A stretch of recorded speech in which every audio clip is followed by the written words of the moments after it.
بسم اللہ الرحمن الرحیم الحمد للہ وکفى وسلام علی عباده الذین اصطفى اما بعد فاعوذ باللہ من الشیطان الرجیم بسم اللہ الرحمن الرحیم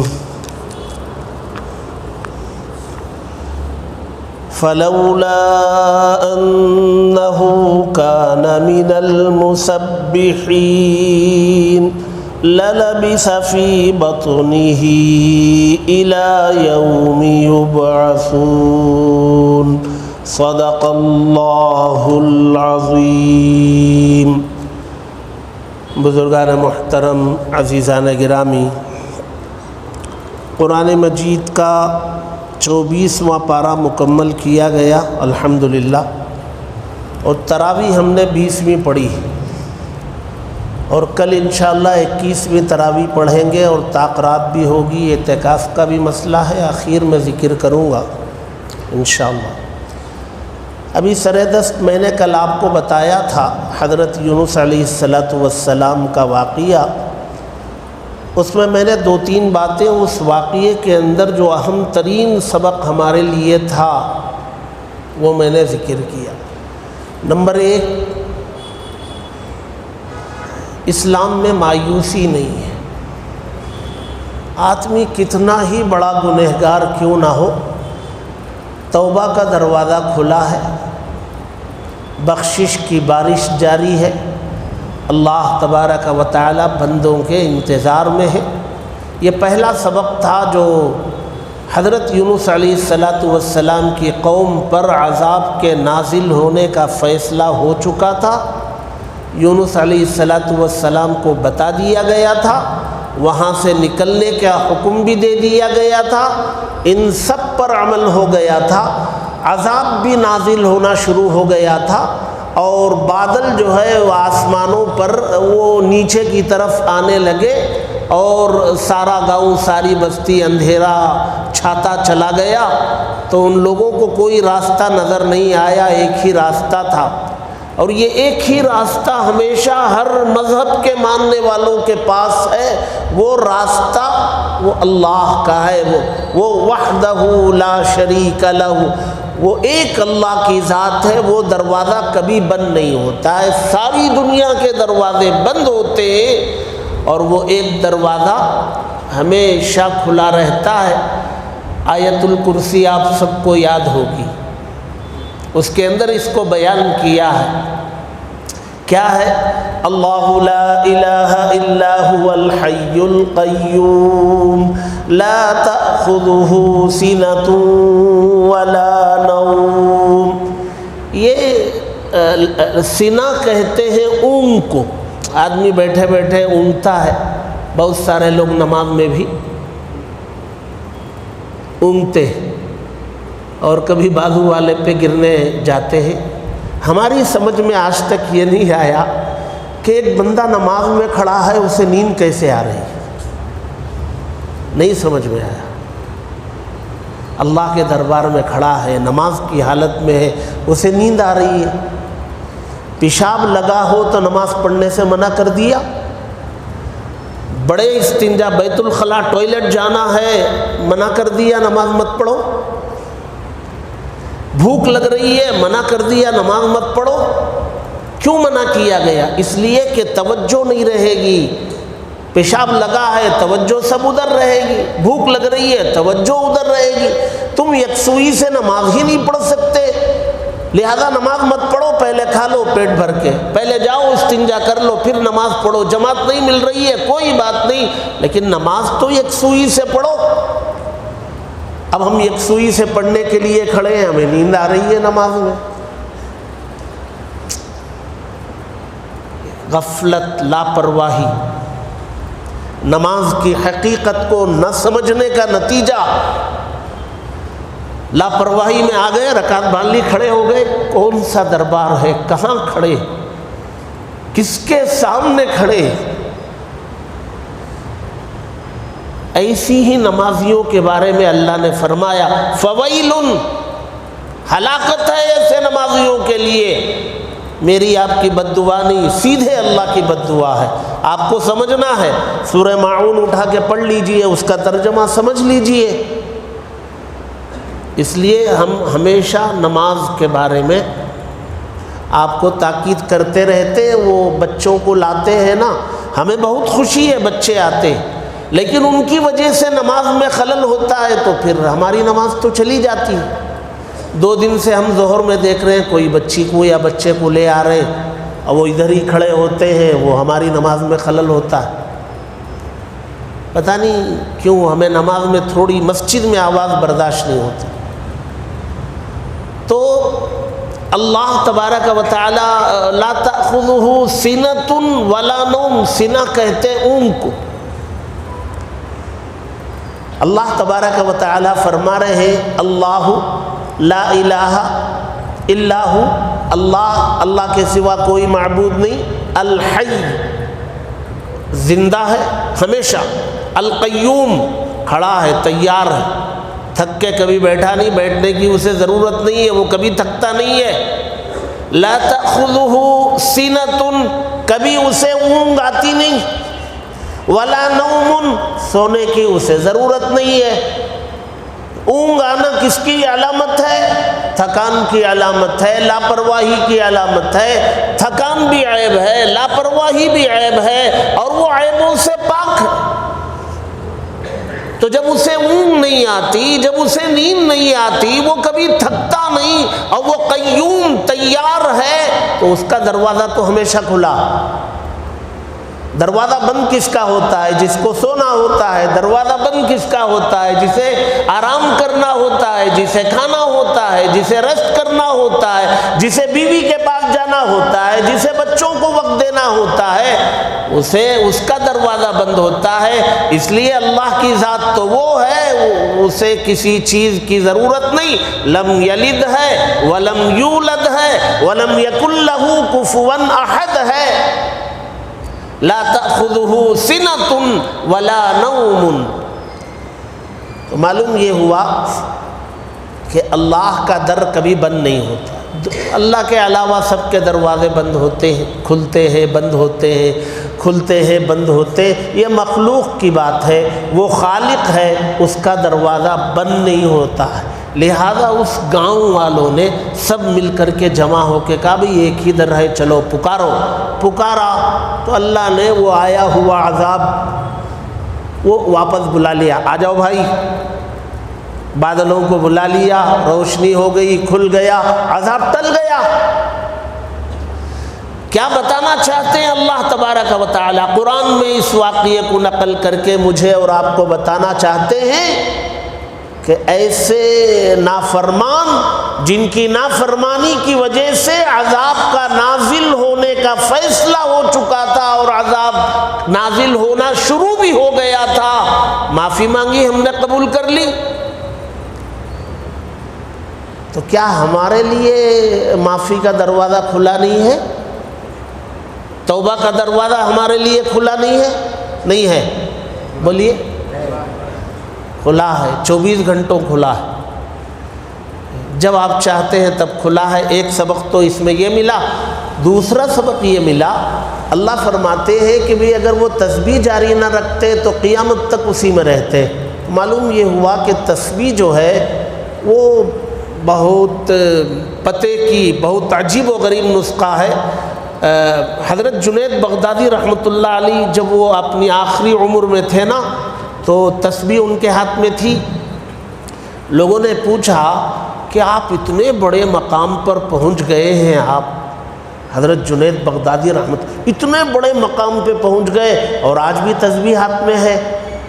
تو حضرت جنید بغدادی رحمۃ اللہ علیہ نے فرمایا کہ بھئی یہاں تک پہنچے اسی وجہ سے ہے، اسی تسبیح نے پہنچایا، جس نے پہنچایا اس کو چھوڑ دیں۔ تو یہ تسبیح کیا تھی؟ وہ تسبیح تھی، وہ اللہ تعالیٰ نے پیچھے پارہ نمبر 17 میں سورہ انبیاء آیت نمبر 87 80 پر 7 نمبر کی آیت میں اللہ نے وہ تسبیح بیان کی. وہ تسبیح کیا ہے؟ لا الہ الا انت سبحانک انی کنت من الظالمین. اس میں 3 باتیں ہیں، میں وہ سمجھانا چاہتا ہوں. وہ اس سے پہلے وہ آیت شروع کہاں سے ہوتی ہے؟ وہ آیت شروع ہوتی ہے وَذَنُّونِ. یہ نون کہتے ہیں مچھلی کو، مچھلی کو حوت بھی کہتے ہیں عربی میں، نون بھی کہتے ہیں. اور اللہ نے یونس علیہ السلام کو ذُنُّون بھی کہا، اور ایک جگہ سورہ نون میں وہاں آ کر کے صاحب الحوت بھی کہا. تو اور مچھلی والا وَذَنُّونِ، اور مچھلی والا اذ ذَهَبَ مُغَاضِبًا، کہ وہ قوم پر غصہ ہو کر کے چلا گیا. فَظَنَّ، اور اس نے یہ گمان کیا أَلَّن نَقْدِرَ عَلَيْهِ، ہم اس پر تنگی نہیں کریں گے، پکڑ نہیں کریں گے، یہ سمجھ لیا. تو مچھلی کے پیٹ میں چلا گیا. جانے کے بعد کیا کیا؟ فَنَادَى فِي الظُّلُمَاتِ، اس نے آواز لگائی اندھیروں میں، اندھیرے میں نہیں، اندھیریوں میں. ظلمات جمع، اور جمع کا اطلاق جمع کے لیے کم سے کم 3 ہونا، 3 اندھیرے ہوں گے تب ظلمات کہا جائے گا. میں نے کل بتایا تھا رات کا اندھیرا، سمندر کی گہرائی کا اندھیرا، مچھلی کے پیٹ کا اندھیرا، 3 تو ہو گئے. تو اللہ تبارک و تعالیٰ نے کہا فنادا فی الظلمات، انہوں نے اندھیریوں میں پکارا. کیا پکارا؟ لا الہ. یہ پہلی بات ہے. یہ میں آپ کو اس لیے بھی یہ پوری دعا کا مطلب سمجھا رہا ہوں، یہ آپ اس کو اختیار کریں، آپ اس کو پڑھنا شروع کریں. جی آخر میں بتاؤں گا. لا الہ الا انت، یہ توحید ہے. یعنی اللہ کو یہ بتانا کہ میں آپ کو تنہا مانتا ہوں. لا الہ، کوئی اللہ نہیں، الا انت، سوائے آپ کے، آپ ہی خدا ہیں، آپ کے علاوہ کوئی نہیں. یہ اللہ کو بتانا اللہ کو بہت پسند ہے. اس کو ایک ماننا اس کو بہت پسند ہے، بار بار اس کا اقرار کرنا اس کو بہت پسند ہے. لا الہ الا انت، یہ توحید ہے، یہ ہر جگہ مطلوب ہے. یہ اللہ اس کو بہت پسند کرتے ہیں. اسی لیے آپ دیکھیں گے جہاں بھی اللہ تبارک و تعالیٰ کا تذکرہ آتا ہے تو توحید پہلے آتی ہے. پورے قرآن میں توحید بھری پڑی ہے، سارے قرآن میں اللہ کی توحید بیان کی گئی. حضرت ابراہیم علیہ السلام جو ہے اس گھر میں پیدا ہوئے جہاں بت بنائے جاتے تھے، بازار میں لا کر کے بیچے جاتے تھے. اس گھر میں پیدا ہونے والے ابراہیم نے ایک خدا کی آواز لگائی. مکہ مکرمہ میں 360 کی عبادت کی جاتی تھی. اس ماحول میں ہمارے نبی صلی اللہ علیہ وسلم نے ایک خدا کی آواز لگائی. قولوا لا الہ الا اللہ تفلحون، کہو اللہ کے سوا کوئی معبود نہیں، کامیاب ہو جاؤ گے. تو حضرت یونس علیہ السلام نے وہی شروع کیا، دعا شروع کی. لا الہ الا انت، آپ کے سوا کوئی ہے نہیں. اس کا مطلب کیا ہے؟ جب آپ کے سوا کوئی نہیں ہے تو کرنے والے آپ ہی ہیں، سننے والے آپ ہی ہیں، ہمارا کام بنانے والے آپ ہی ہیں، صحت دینے والے آپ ہی ہیں، کاروبار میں برکت دینے والے آپ ہیں، بیماری کو دور کرنے والے آپ ہیں، میری بچی کا رشتہ لگانے والے آپ ہیں، میرے گھر کے لڑائیوں کو دور کرنے والے آپ ہیں. لا الہ الا انت، آپ کے علاوہ کوئی ہے ہی نہیں. یہ مطلب ہے اس کا، کوئی نہیں. اور آپ ایک ہیں، کیسے ہیں؟ سبحانک، آپ پاک ہیں. کس سے پاک ہیں؟ ہر عیب سے پاک ہیں. ابھی میں نے ذکر کیا سونے سے پاک، اونگ سے پاک، اولاد سے پاک، بیوی سے پاک، بھوک سے پاک، رشتہ داری سے پاک، تقاضوں سے پاک، تھکنے سے پاک، ہر چیز سے کوئی عیب. آپ کوئی عیب ایسا لا کے بتائیں اور پھر خدا کی ذات میں اس کو تلاشیں، نہیں ملے گا. ہر عیب سے پاک۔ اس کے اندر کیا چھپا ہے معلوم؟ اس کے اندر چھپا ہے کہ حضرت یونس علیہ السلام کو اللہ نے جو مچھلی میں کے پیٹ میں پہنچا دیا، یہ اللہ نے ظلم کیا کہ عدل کیا؟ کیا کیا؟ بول نہیں رہے، پریشان ہو گئے۔ عدل کیا، انصاف کیا اللہ نے۔ ظلم تو عیب ہے۔ حضرت یونس وہی فرما رہے ہیں، آپ ہر عیب سے پاک ہیں، آپ ظلم سے بھی پاک ہیں۔ آپ نے مجھے مچھلی کے پیٹ میں بھیجا ہے تو آپ نے انصاف کیا ہے، آپ ظالم نہیں ہیں۔ اس کے اندر وہ چھپا ہے، سبحانک میں چھپا ہے۔ حضرت یونس بول رہے ہیں کہ مجھے آپ نے مچھلی کے پیٹ میں اندھیریوں میں پہنچایا ہے، آپ نے میرے ساتھ ظلم نہیں کیا ہے۔ آپ تو عادل ہیں، آپ کی ذات سے عدل نکلتا ہے، آپ انصاف پسند ہیں، انصاف کرنے والے ہیں۔ رائی کے دانے کے برابر بھی ظلم آپ کی ذات سے ہو نہیں سکتا، کبھی بھی نہیں ہو سکتا۔ تو آپ تو اگر ظلم کو مانا جائے تو ظلم تو عیب ہے، اور میں بول رہا ہوں آپ عیب سے پاک۔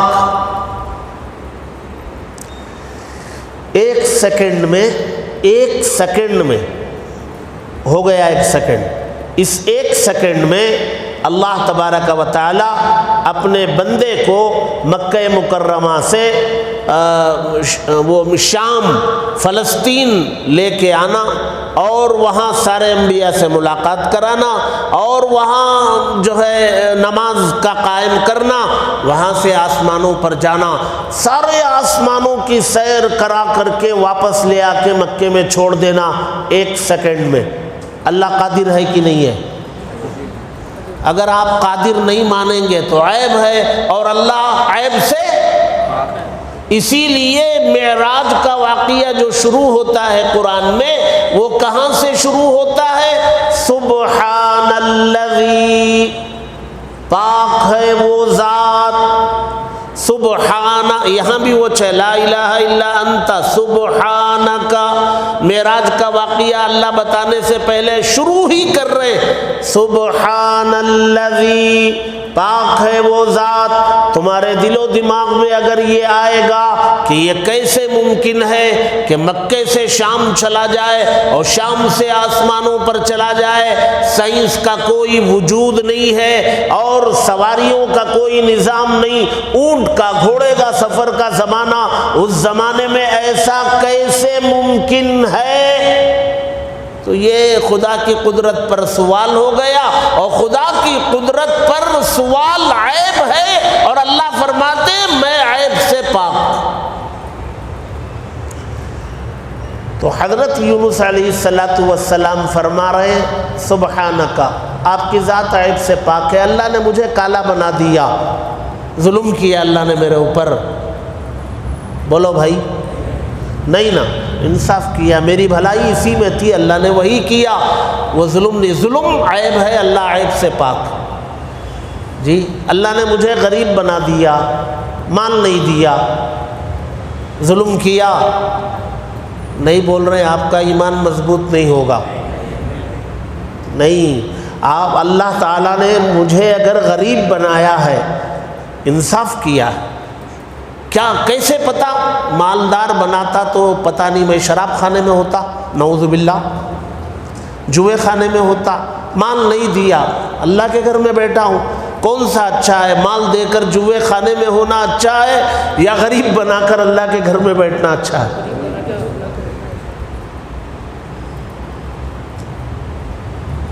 صرف بیٹیاں ہی دے دیا، 6 بیٹیاں دے دیا، ایک بھی بیٹا نہیں، زیادتی کیا اللہ۔ بیٹا دیتا تو پتہ نہیں ہماری ٹوپی سڑک پہ لا کے پیروں تلے رونتا۔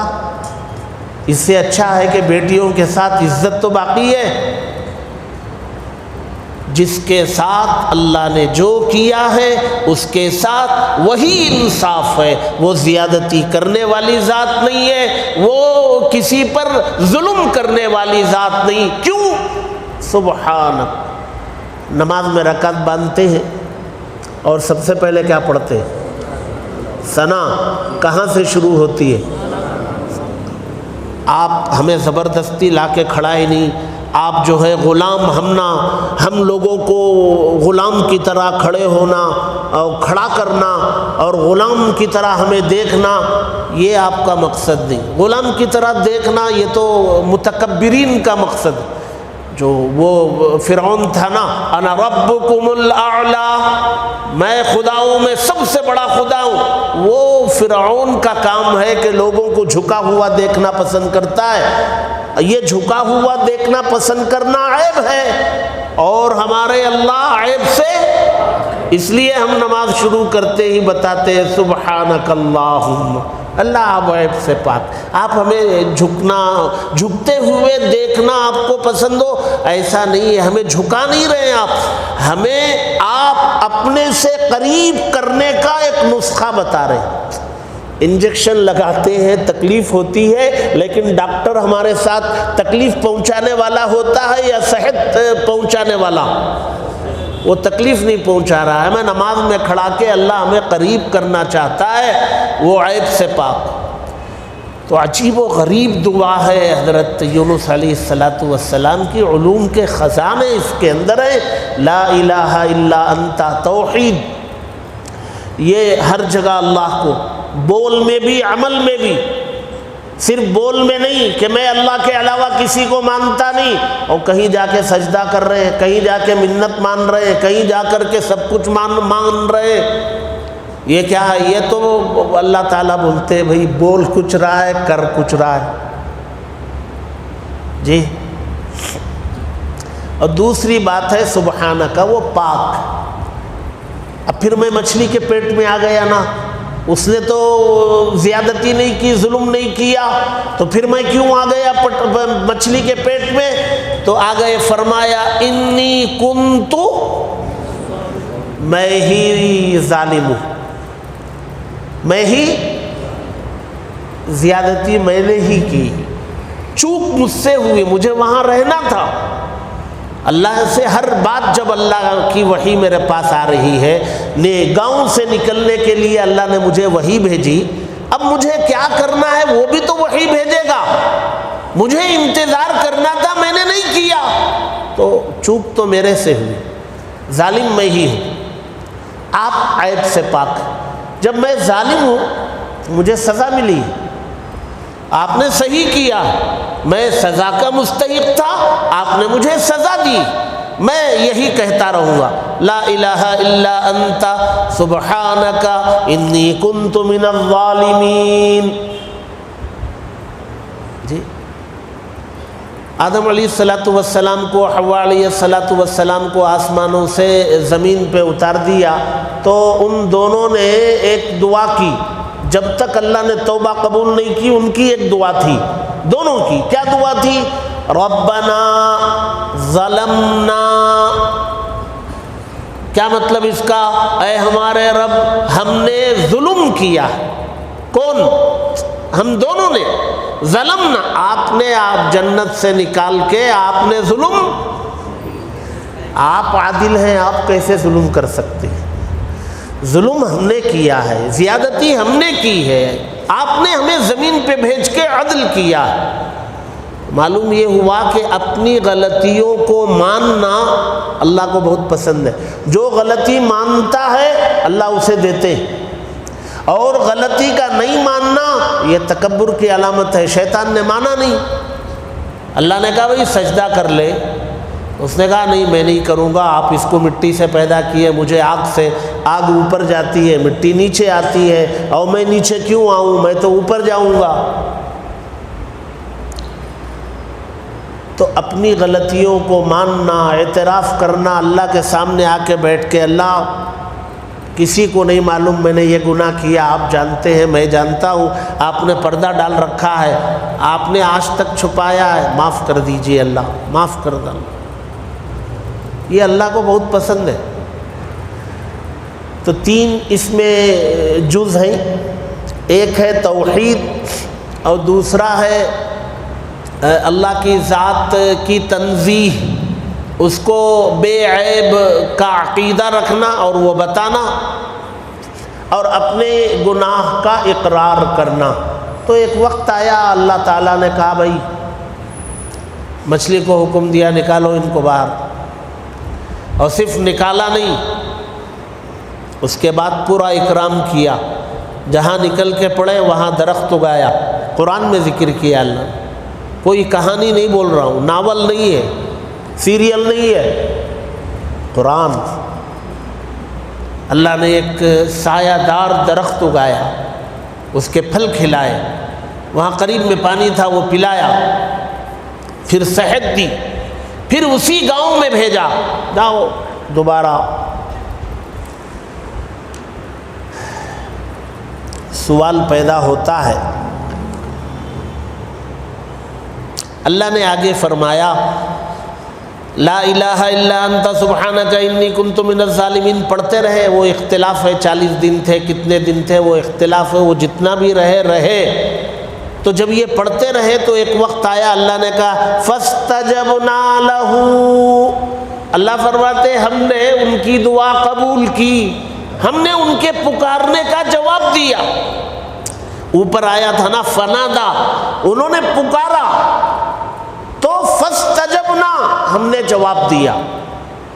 یہ اللہ کی ذات ہے، پکارو تو جواب ملتا ہے، پکارو تو جواب ملتا ہے۔ فاستجبنا لہ ونجیناہ من الغم، ہم نے ان کو جواب دیا اور غم سے نجات دی، وہ جو غم تھا اندر جا کر کے اس سے نجات دے دی، وہ پریشانی دور کر دی۔ سوال پیدا ہوتا ہے کہ بھئی وہ اللہ کے نبی تھے، اللہ کے پاس اللہ کی وحی آتی تھی، بڑے اونچے مقام پر تھے، وہ جو ہے اندھیریوں میں تھے، انہوں نے پکارا تو اللہ نے ان کی سن لی۔ ہم سب گنہگار ہیں، ہمارا کوئی مقام بھی نہیں، مرتبہ بھی نہیں، بے حیثیت لوگ ہم لوگ ہیں، کیا ہم لوگ کسی مصیبت میں پھنس کر اللہ کو پکاریں گے تو کیا ہماری بھی سن لے گا؟ وہ تو اللہ کے نبی تھے، ان کی سن لی، کیا ہماری بھی سنے گا؟ تو آگے اللہ نے جواب دیا وَكَذَلِكَ نُنْجِي الْمُؤْمِنِينَ، اسی طرح ہم ہر مومن کو نجات دیں گے، پکارے کوئی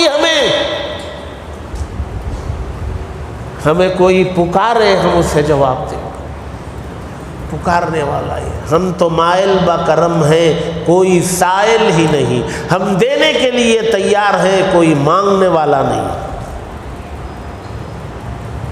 یہ ہے دعا کی حقیقت، اور یہ مجرب ہے، بہت ساروں نے اس کو پڑھ کر کے تجربہ کیا ہے، اور اللہ تعالیٰ نے ان سب لوگوں کو نوازا ہے۔ سماج میں، معاشرے میں رواج بھی ہے کہ آیت کریمہ کا ختم، اس کا اہتمام کرتے ہیں، اچھی چیز ہے۔ یہ میں نے اس کو اس لیے بھی بتایا کہ اس کا رواج ہونا چاہیے۔ ہم لوگ جو ہے 20ویں تراویح پڑھے ہیں اور کل کو 21ویں پڑھیں گے، اور طاق رات ہے پہلی، اعتکاف میں بیٹھیں گے مغرب سے پہلے، عصر کی نماز میں اعتکاف میں بیٹھنے والے تیار ہو کے آ جائیں، اور جو ہے اپنا آدھار کارڈ کا زیرکس لائیں، کم عمر بچے نہ بیٹھیں، جی مسجد کی حرمت اور اس کا تقدس نہیں رہے گا، موبائل لے کے نہ آئیں، اللہ کے بننے کے لیے آئیں۔ بیٹھنے والے ایک نشانہ مقرر کریں، اب یہ لا الہ الا انت سبحانک انی کنت من الظالمین میں 10 دنوں کے اعتکاف میں 1.25 لاکھ مرتبہ پڑھ لوں گا اکیلا۔ پڑھیں، کیا کام، کیسے پڑھا جائے؟ بھائی تسبیح ہے 100 دانوں کی ہے، اس میں اوپر 10 دانے ہوتے ہیں الگ سے، 10 مرتبہ اسے پڑھیے، ایک اوپر کیجئے، ایک 100 مرتبہ پڑھیں گے آپ تو 100 دانے اوپر آ جائیں گے، اور 100 مرتبہ تسبیح ایک ختم کریں گے تو 1000 ہو جائیں گے۔ کاپی میں لکھ لیجئے 1000 ہو گئے، پھر شروع کیجئے، پھر 2000 ہو گئے، پھر 3000 ہو گئے، چلتے رہیے، کہاں تک پہنچتے ہیں اللہ پہنچاتا ہے، وقت میں برکت دے کے 1.25 لاکھ تک پہنچا دیا، پہنچا سکتا ہے، اس کے لیے کیا مشکل ہے؟ طے کیجئے کہ 3 قرآن کم از کم ختم کریں، مکمل کریں، مکمل کی۔ تو جن کے پاس موقع ہے نا، ان کو چاہیے بیٹھ جائے وہ اعتکاف، پتہ نہیں زندگی وفا کرے گی نہیں کرے گی، پتہ نہیں، بیٹھ جانا چاہیے۔ موقع، گھر سنبھالنے والے، کاروبار سنبھالنے والے ہیں تو آدمی کو بیٹھ جانا چاہیے۔ ایک مرتبہ کم از کم زندگی میں 10 دنوں کے اعتکاف میں بیٹھنا چاہیے، اور اللہ بار بار بٹھا رہا ہے تو اس کی عطا کا کیا کہنا۔ میں نے کہا تھا نا کہ میں عقل آنے سے لے کر کے آج تک ایک صاحب کو دیکھ رہا ہوں، میرے ابا کے دوست، آج بھی بیٹھتے ہیں۔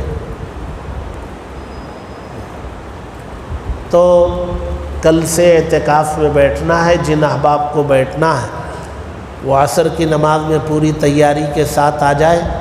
انشاءاللہ 6 بجے انہیں آداب اور اعتکاف کی حقیقت، اس کی نیت وغیرہ انشاءاللہ بول کے دیں گے۔ ہمارے راگے ہلڈی کی مسجد میں کچھ احباب بیٹھتے ہیں، یہاں سے ایک چند احباب جاتے ہیں، اکبر بھائی وغیرہ سب، تو وہ انشاءاللہ 3 بجے روانہ ہو جائیں گے، وہ راگے ہلڈی کی مسجد میں بیٹھیں گے۔ کوئی وہاں بیٹھنا چاہتے ہیں تو وہاں سحری کا بھی نظام ہے، افطاری کا بھی نظام ہے، شاندار مسجد ہے، یکسوئی ہے، سکون ہے، وہاں بیٹھ کے اچھی خاصی عبادت کر سکتے ہیں، اللہ کا دھیان کر سکتے ہیں، تو وہاں بیٹھنے والے بھی مل سکتے ہیں، جا سکتے ہیں۔ باقی مسجد کا جو تعاون ہے، رمضان کا خصوصی عطیہ وہ عطا کریں، اور مدرسے کا جو ہے زکوٰۃ کی رقم وہ بھی کوشش کریں، آخری عشرہ شروع ہو رہا ہے، ادا کریں۔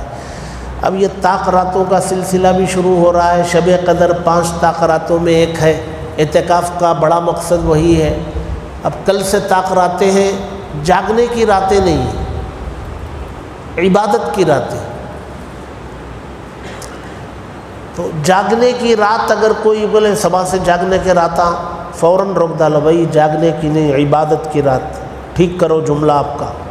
سماج میں یہ چڑھ گیا ہے زبان، جاگنے کی رات، جاگنے کی رات نہیں ہے، عبادت کی رات ہے۔ جب تک ہو سکے عبادت کرو، نہیں ہو رہی ہے سو جاؤ۔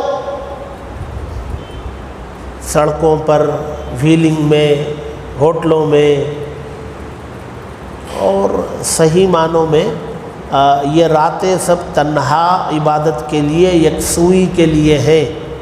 اس میں اجتماعی عبادت اگر اچھا ہوتا، اللہ خود رکھتے نا، کوئی سب مل کر کے عبادت کرنا بہت اچھا ہوتا تو اللہ رکھتے اس کو، کوئی ایک عبادت اس میں رکھ دیتے، اللہ نے نہیں رکھی۔ اب لوگوں نے رکھنا شروع کیا، کہیں بیان رکھ رہے ہیں، کہیں کچھ اور رکھ رہے ہیں، کہیں مظاہرہ قرت رکھ رہے ہیں۔ کیوں کر رہے ہو بھائی یہ سب؟ اللہ نے ان راتوں کو تنہا عبادت کے لیے چھوڑ دیا ہے، آپ سب کو جوڑ کے اس میں ایک اجتماعی کام کرنا چاہتے ہیں۔ تو بہرحال ان طاق راتوں میں اگر کوئی یہ طے کرے کہ مجھے ہر طاق رات میں 10 دن کی قضا نماز پڑھنی ہے، ایک رات میں 10 دن کی قضا نماز ہے، 5 طاق راتوں میں کتنے دن کی ہو جائے گی؟ 50 ہماری زندگی کے 50 دنوں کی قضا نمازیں ادا کر سکتے ہیں ہم، اگر ہم ارادہ کریں ہر طاق رات میں 10 دن۔ وہ کیسے ادا کریں گے؟ میری زندگی کی پہلی فجر کی قضا پڑھتا ہوں، میری زندگی کی پہلی ظہر، پہلی قضا ظہر، پہلی قضا عصر، ایک دن کی پڑھ لی، عشاء کے بعد وطر کی بھی، پھر اس کے بعد جو نماز آپ کے ذمہ قضا ہے جب یہ ادا ہو گئی تو جو باقی ہے وہ پہلے نمبر پر آ جائے، پھر آپ نیت وہی کریں گے، میری زندگی کی پہلی فجر کی قضا پڑھتا ہوں۔ تو اس طرح آپ 10 دن کی 5 نمازیں پڑھیں گے تو رات ہو جائے گی، پھر دعا، توبہ، استغفار، سحری کا وقت ہو جائے گا۔ اللہ ہم سب کو عمل کی توفیق نصیب فرمائے، آخری عشرے کی قدر کرتے ہوئے گزارنے